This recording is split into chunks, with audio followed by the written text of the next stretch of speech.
الحمد للہ رب العالمین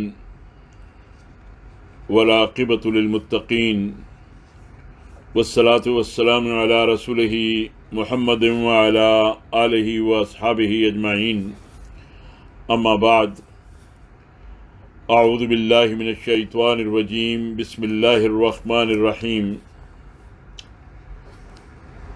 آج 5ویں تراویح ہوگی۔ سورہ نساء کا بقیہ حصہ یعنی باقی 4 رکوع آیات 148 سے 176 تک اور پوری مائدہ سنی جائے گی۔ سورہ نساء کا آج پڑھے جانے والا حصہ زیادہ تر اہل کتاب سے متعلق ہے، تاہم اس کے آغاز میں اہل ایمان کو ظلم و ستم کے ماحول میں جرأت و استقامت اختیار کرنے اور اپنی اخلاقی برتری کو قائم رکھنے کی تعلیم دی گئی ہے۔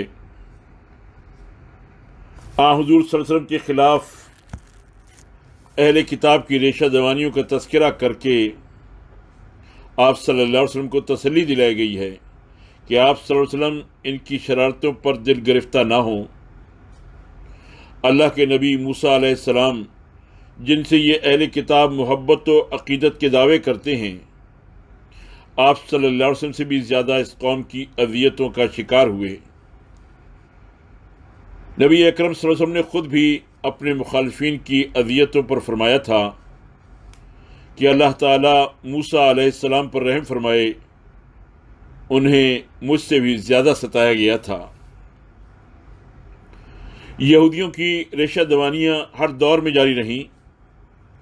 انہوں نے اللہ کے نبی عیسیٰ ابن مریم علیہ السلام کو پھانسی پر چڑھانے اور قتل کرنے کی کوشش کی۔ اپنے اس مذموم ارادے میں کامیاب تو نہ ہو سکے اور معاملہ ان پر مشتبہ بنا دیا گیا، مگر وہ پوری ڈھٹائی سے ان کے قتل پر بغلیں بجاتے رہے۔ اللہ نے عیسیٰ علیہ السلام کو زندہ آسمان پر اٹھا لیا، مگر یہ بدبخت اسی شبہ میں مبتلا رہے کہ انہوں نے عیسیٰ ابن مریم علیہ السلام کو پھانسی پر چڑھا دیا ہے۔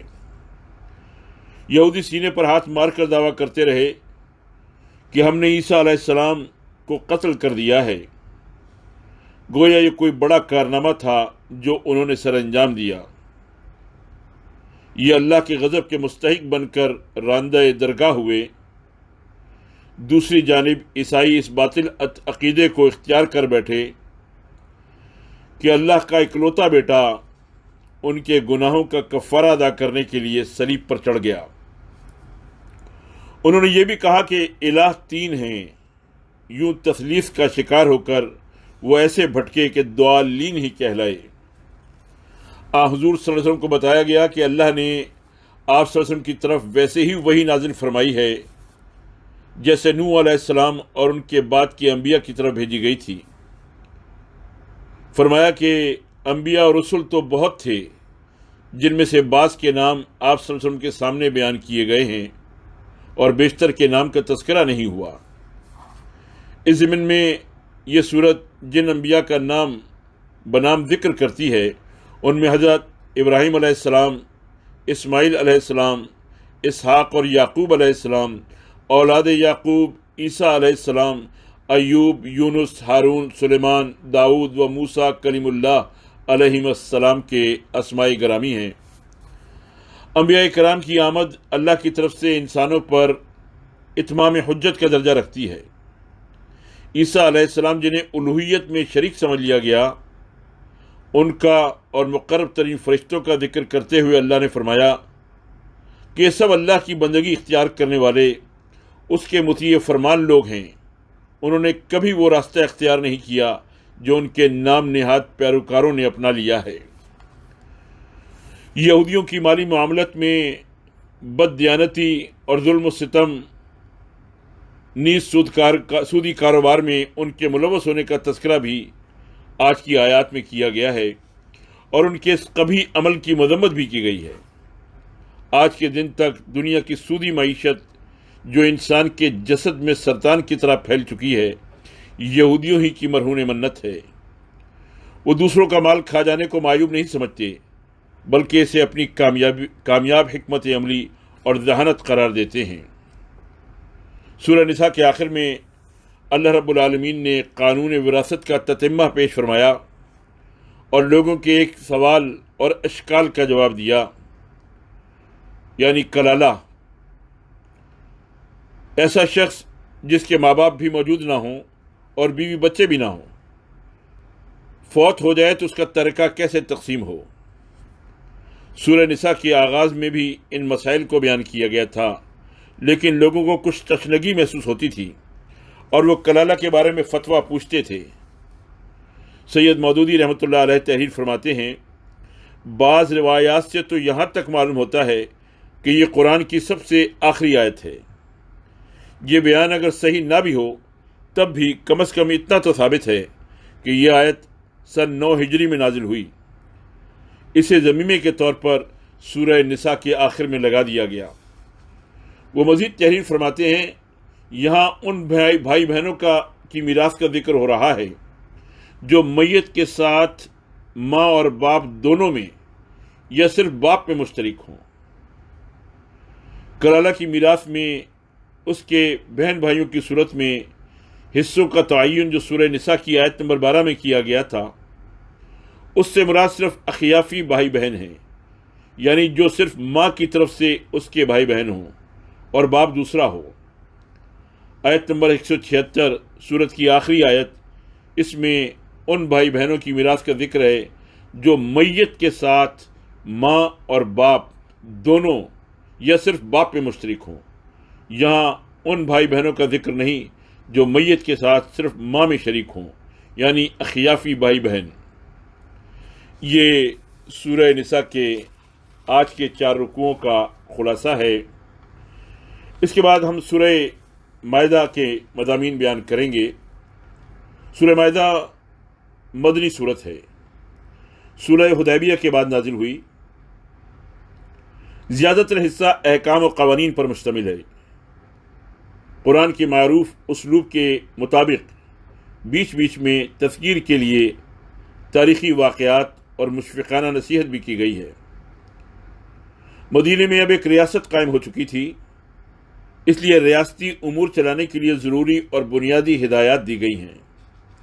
اس کے ساتھ ساتھ مناسک حج، وضو، غسل اور تیمم، کھانے پینے کی چیزوں میں حلال و حرام کی قیود، اہل کتاب کے ساتھ کھانے اور ان کی عورتوں کے ساتھ نکاح کی اجازت، شراب اور جوئے کی حتمی حرمت، قسم توڑنے کا کفارہ اور قانون شہادت کی تفصیلات بھی آ گئی ہیں۔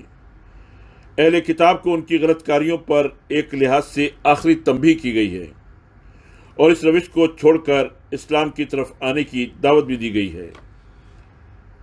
سورت کا جو نام دیا گیا ہے، یہ سورت کے آخر میں سیدنا عیسیٰ علیہ السلام اور ان کے حواریوں کے مکالمے کے حوالے سے آنے والے لفظ المائدہ سے ماخوذ ہے۔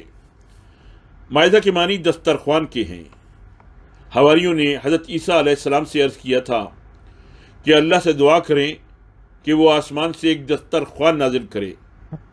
حضرت عیسیٰ علیہ السلام نے دعا کی تو اللہ نے فرمایا کہ میں یہ مائدہ نازل کر سکتا ہوں، لیکن اس کے بعد تم میں سے جو کوئی کفر کرے گا اسے میں ایسا عذاب دوں گا جو سارے جہانوں میں کسی کو نہ دیا ہوگا۔ غالباً اغلب یہی ہے کہ اس کے بعد حضرت عیسیٰ علیہ السلام نے اللہ سے ایسا دسترخوان نازل نہ کرنے کی سزا کی ہوگی۔ سورہ کو باقی صورتوں سے ممیز کرنے کے لیے اس کا یہ نام رکھ دیا گیا ہے، ورنہ اس کا موضوع یہ نہیں ہے۔ سورت کے آخر میں ایک اہم اخلاقی تعلیم بیان فرمائی گئی ہے، اور وہ ہے اللہ کی طرف سے قائم کردہ حدود و قیود کی پابندی کرنا۔ شاعر اللہ کی بے حرمتی سے منع کیا گیا ہے اور زائرین حرم سے تعرض کرنے کو جرم قرار دیا گیا ہے۔ اسی طرح حالت احرام میں شکار پر پابندیوں کا مضمون بھی آیا ہے۔ اس صورت میں آگے جا کر ہدایات دی گئی ہیں کہ حالت احرام میں بحری سفر کے دوران محرم شکار کر سکتا ہے، جبکہ بری سفر میں یہ ممنوع ہے۔ اہل کتاب اگر اللہ کا نام لے کر جانور ذبح کریں تو وہ گوشت کھایا جا سکتا ہے۔ اسی طرح ان کے تیار کردہ دیگر معقولات و مشروبات جائز ہیں، بشرطے کہ ان میں کسی حرام چیز کے اجزاء شامل نہ ہوں۔ اہل کتاب کی عورتوں سے شادی کی اجازت دی گئی ہے، جبکہ غیر کتابی عورت سے شادی ممنوع ہے۔ یہ بات بھی واضح رہنی چاہیے کہ مسلمان عورتوں کو اہل کتاب مردوں سے شادی کی اجازت نہیں ہے۔ پھر انہیں بتایا گیا کہ ایک طویل مدت کے بعد ہمارا آخری نبی روشنی، ہدایت اور کتاب مبین لے کر آ گیا ہے۔ اس پر ایمان لانے ہی کے نتیجے میں تم سرخ روح ہو سکتے ہو۔ وہ رسول نذیر بھی ہے اور بشیر بھی، اور اللہ سے کیے ہوئے عہد کو نبھانا خوب جانتا ہے۔ رسول اکرم صلی اللہ علیہ وسلم کی امت کو بھی یاد دہانی کرائی گئی ہے کہ تم لوگوں پر بھی اللہ رب العالمین نے بڑا انعام فرمایا ہے کہ تمہیں یہ امانت سونپی ہے، اور تم اللہ کے ساتھ معاہدہ کر چکے ہو کہ سمع و اطاعت کے راستے پر گامزن رہو گے۔ اس سورت کے جملہ مضامین میں بنی اسرائیل کی تاریخ بھی ساتھ ساتھ چلتی ہے۔ یہود و نصارہ کی بد عہدیاں اور اس کے نتیجے میں انسانی معاشروں میں رونما ہونے والے برے اثرات، ان کا دل نشین انداز میں تذکرہ کیا گیا ہے۔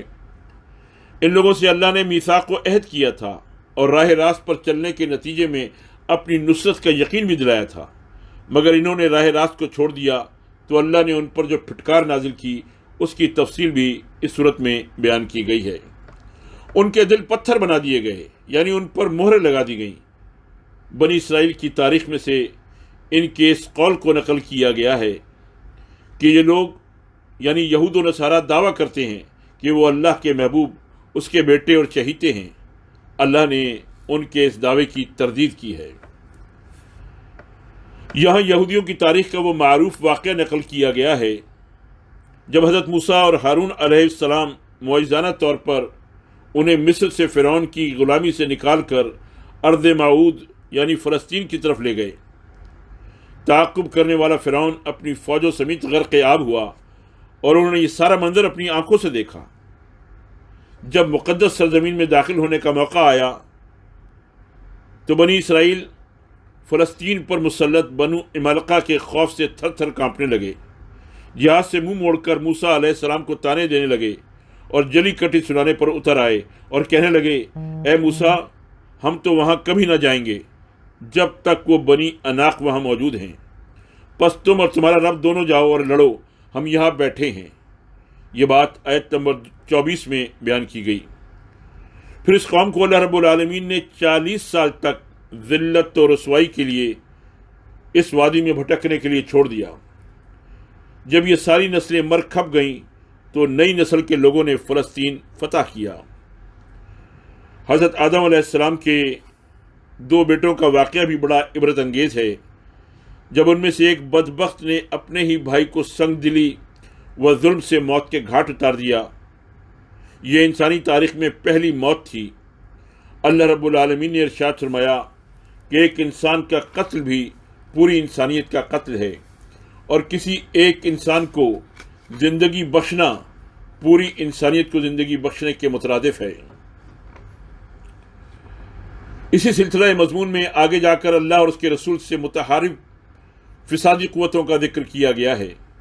یہ قوتیں زمین میں فتنہ و فساد پھیلاتی ہیں، قتل و غارت گری، ڈاکی اور ستم رسانی ان کا وتیرہ بن جاتا ہے۔ ان کی سزا بھی بیان کی گئی ہے کہ ان کے جرم کے مطابق انہیں قتل کی سزا بھی دی جا سکتی ہے، سولی پر بھی چڑھائے جا سکتے ہیں، ہاتھ اور پاؤں مخالف سمتوں سے کاٹے جا سکتے ہیں، انہیں جلاوطنی کی سزا دی جا سکتی ہے، قید بھی کیے جا سکتے ہیں۔ یہ سزائیں کوئی فرد یا گروہ نہیں، اسلامی عدالت و نظام نافذ کرتا ہے اور جرم کے حساب سے ان کو نافذ کیا جاتا ہے۔ چوری کی سزا ہاتھ کاٹنا بطور حد بیان فرمائی گئی۔ چھوٹی موٹی چیز کی چوری مثلا پھل اور ترکاری کی چوری پر ہاتھ نہیں کاٹے جاتے، اسی طرح گری پڑی چیز اٹھانے پر بھی ہاتھ نہیں کاٹا جاتا۔ اس کے لیے نصاب بھی مقرر ہے اور جرم کی کیفیات کو بھی دیکھا جاتا ہے۔ جو چور ان کے مطابق حد کا سزاوار ہو اس پر حد جاری کر دی جاتی ہے۔ اسلام سے برگشتہ اور مغربی قوتوں سے مرعوب عناصر ان اسلامی صداؤں پر ناک بھون چڑھاتے ہیں کہ دیکھو جی، کس کھیت سے کسی نے گنا چرا لیا تو اس کے بھی ہاتھ کاٹ کر ٹنڈا کر دیا جائے گا، یوں تو ساری قوم ٹنڈوں کا گروہ بن کر رہ جائے گی۔ دراصل اس طرح کے اعتراضات جہالت اور ہٹ دھرمی ہی کی وجہ سے کیے جاتے ہیں۔ اسلام نے ہاتھ کاٹنے کے حوالے سے جو ضابطے مقرر کیے ہیں، ان سے زیادہ حکیمانہ قانون سازی کا تصور بھی محال ہے۔ حضرت عمر رضی اللہ تعالیٰ عنہ نے اسی لیے قحط کے زمانے میں سزائیں موقوف کی تھیں۔ جن معاشروں میں یہ حدود جاری ہیں وہاں کہیں ٹنڈے لوگوں کا ہجوم نظر نہیں آتا، البتہ چوری چکاری کا یا تو مکمل خاتمہ ہو جاتا ہے یا اس میں بے انتہا کمی آ جاتی ہے۔ جہاں حد جاری نہ کی جا سکتی ہو وہاں تعزیری سزا حسب حال دی جا سکتی ہے۔ اللہ نے ہر نبی کی شریعت میں حدود کے قوانین بیان فرمائے ہیں۔ بطور خاص تورات و انجیل کا ذکر کیا گیا ہے۔ جان کے بدلے جان، آنکھ کے بدلے آنکھ، ناک کے بدلے ناک، کان کے بدلے کان، دانت کے بدلے دانت، اور تمام زخموں کے لیے اسی کے برابر بدلہ۔ یہ قصاص ہے اور اسے نافذ کرنا اسلامی معاشرے میں اسلامی ریاست کی ذمہ داری ہے۔ اللہ کے حکم کے مطابق فیصلہ نہ کرنے والوں کو ان کی کیفیات کے مطابق کافر، ظالم اور فاسق قرار دیا گیا ہے۔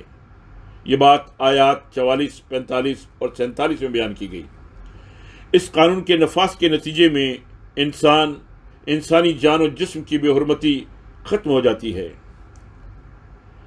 سابقہ شریعتوں اور الہامی کتابوں کو جو تذکرہ ہوا ہے تو اس کے بعد قرآن مجید کو اس کی صفت مہیمن سے تعبیر کیا گیا ہے۔ مہیمن کے معنی کسی چیز کی حفاظت و نگہبانی کرنے والا ہے۔ قرآن مجید سابقہ تمام شریعتوں کا محافظ ہے، کیونکہ وہ شریعتیں اور الہامی کتابیں ان بدنصیب قوموں نے ضائع کر دی، تحریف کے ذریعے ان کا حلیہ بگاڑ دیا۔ قرآن مجید میں کوئی رد و بدل نہیں ہو سکتا، اس کا محافظ خود اللہ ہے۔ یہود و نصارہ سے دوستی کی ممانعت اس صورت میں بھی سورہ آل عمران اور سورہ نساء کی طرح بیان کی گئی ہے۔ آیت نمبر 51 اتنی واضح ہے کہ اس کے ہوتے ہوئے کسی مسلمان فرد، تنظیم، حکومت اور ریاست کا یہودیوں اور عیسائیوں سے دوستی کا تعلق، جبکہ وہ اہل ایمان کے ساتھ برسر پیکار ہوں، ممکن ہی نہیں، اور جو ایسا کریں ان کا اہل ایمان میں سے ہونا محال ہے۔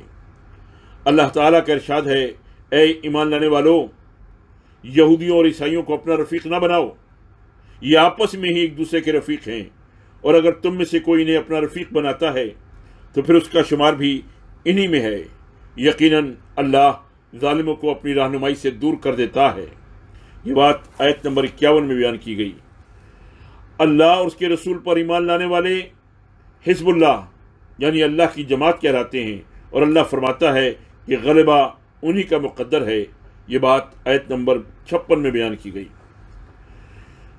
یہودی اللہ پر بخل کا بہتان باندھتے تھے۔ اللہ نے ان کے اس بکواس پر انہیں لعنت زدہ قرار دیا اور فرمایا کہ اللہ کے دونوں ہاتھ تو کھلے ہیں، وہ داتا ہے، جسے چاہتا ہے خرچ کرتا ہے، جبکہ یہودیوں کے ہاتھ بند رہتے ہیں اور کنجوسی میں وہ اپنی مثال نہیں رکھتے۔ ان کے کرتوتوں کی وجہ سے تاریخ کے مختلف ادوار میں خدا نے ان پر لعنت کی، ان پر اس کا غضب ٹوٹا اور ان میں سے بعض کو بندر اور سور بنا دیا گیا۔ یہ نماز، اذان اور ہمارے دیگر دینی شعائر کا مذاق اڑاتے ہیں۔ یہودیوں کی تصویر کھینچی گئی کہ یہ نماز، اذان اور ہمارے دیگر دینی شعائر کا مذاق اڑاتے ہیں، ان سے خیر کی توقع عبث ہے۔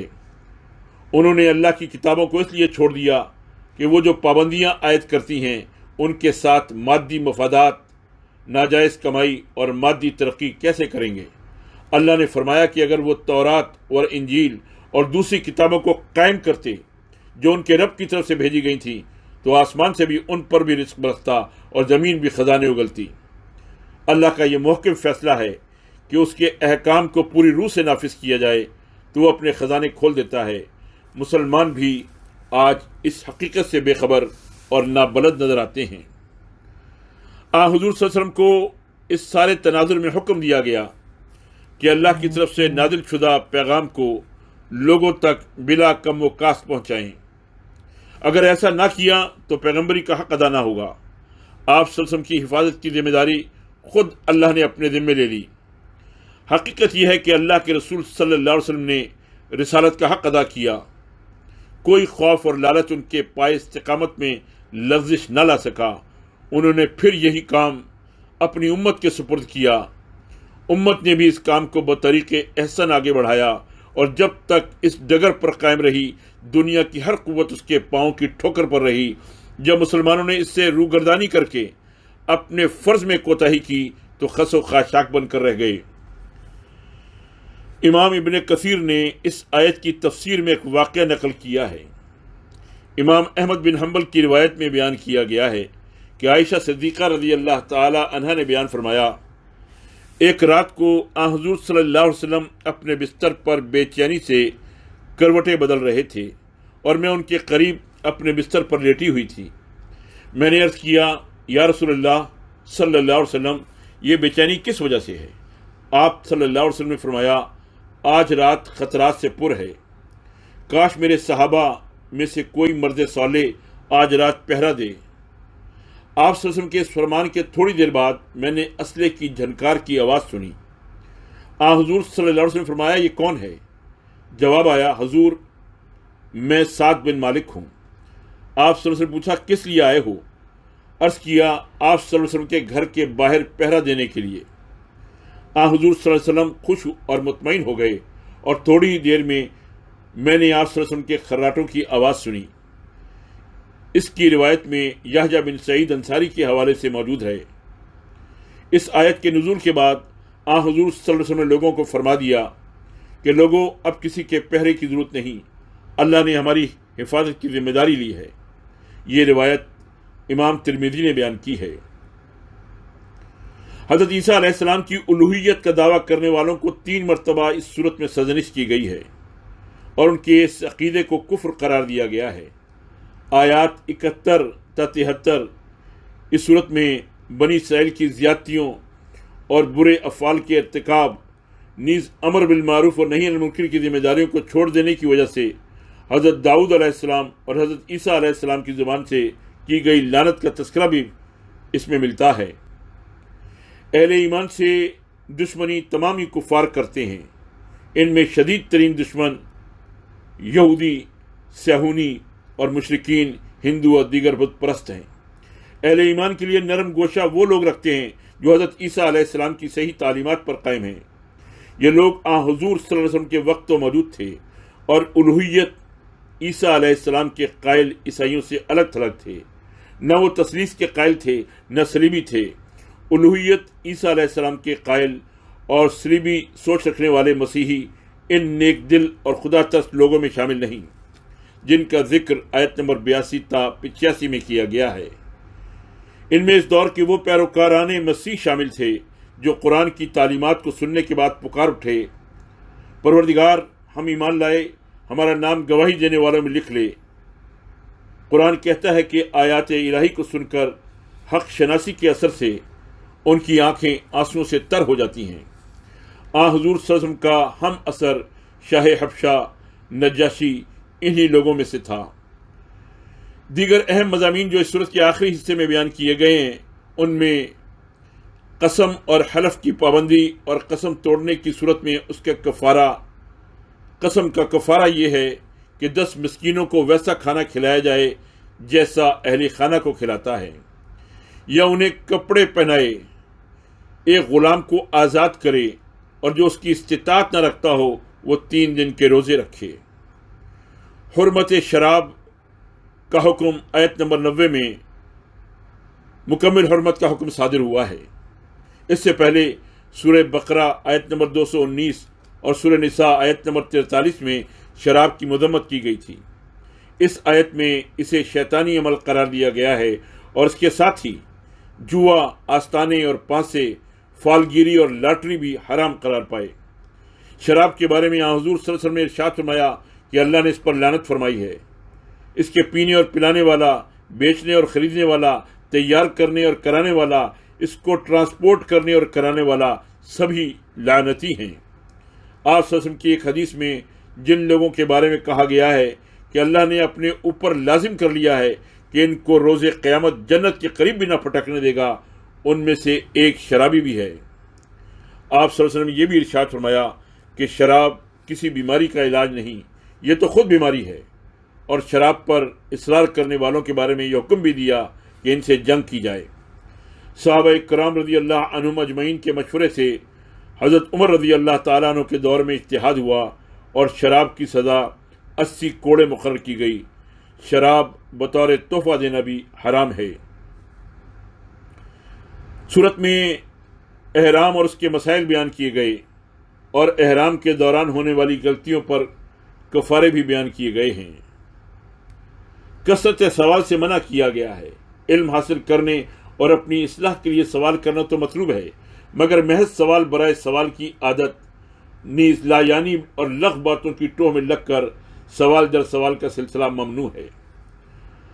عربوں کے توہمات جو انہوں نے جانوروں کے بارے میں قائم کر رکھے تھے ان کی نفی کی گئی ہے۔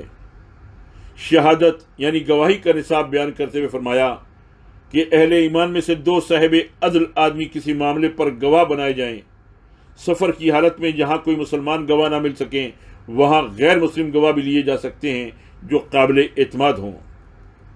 روز حشر اللہ رب العالمین تمام انبیاء سے سوال کریں گے کہ ان کی امت نے ان کی دعوت کا کیا جواب دیا۔ خصوصاً حضرت عیسیٰ علیہ السلام کا تذکرہ ہے۔ انبیاء علیہ السلام کے بعد ان کی امتوں نے جو کجروی اور دلالت اختیار کی ہوگی، تمام انبیاء علیہ السلام اس سے بیداری اور برات کا اظہار کریں گے۔ سورت کا آغاز حدود کی پابندی سے ہوا اور اس کے بیچ میں تاریخی واقعات کا ذکر ہے، اور سورت کے آخر میں قیامت کے روز انسانوں کا فیصلہ سناتے ہوئے اللہ نے یہ معیار پیش کیا ہے کہ اس روز سچوں کو ان کی سچائی نفع دے گی۔ ظاہر ہے کہ جھوٹے خسارے اور تباہی میں ہوں گے۔ حدود کی پابندی کرنے والوں سے اللہ راضی ہوگا اور وہ اللہ سے خوش ہوں گے۔ حدود اللہ کے قوانین ہیں، انسانوں کو سمجھائے اور بتائے گئے ہیں، اور ان کی پابندی اور عمل درآمد کا اختیار ان کی ثوابدید پر چھوڑ دیا گیا ہے۔ نتیجہ ان کے اعمال کے مطابق برآمد ہوگا۔ رہا اللہ کی بادشاہی اور حکومت کا معاملہ تو وہ انسانوں کی اطاعت پر منحصر نہیں، اس کی حکومت تو زمین و آسمان اور تمام موجودات پر قائم ہے، اور وہ ہر چیز پر قدرت رکھتا ہے۔ یہ سورہ مائدہ کے مضامین ہیں جو آج آپ سنیں گے۔ اللہ تعالی ہمیں سورہ نساء، سورہ مائدہ اور تمام قرآن کے احکامات پر غور و فکر کرنے، اس پر عمل کرنے کی توفیق عطا فرمائے۔ وآخر دعوانا ان الحمد للہ رب العالمین۔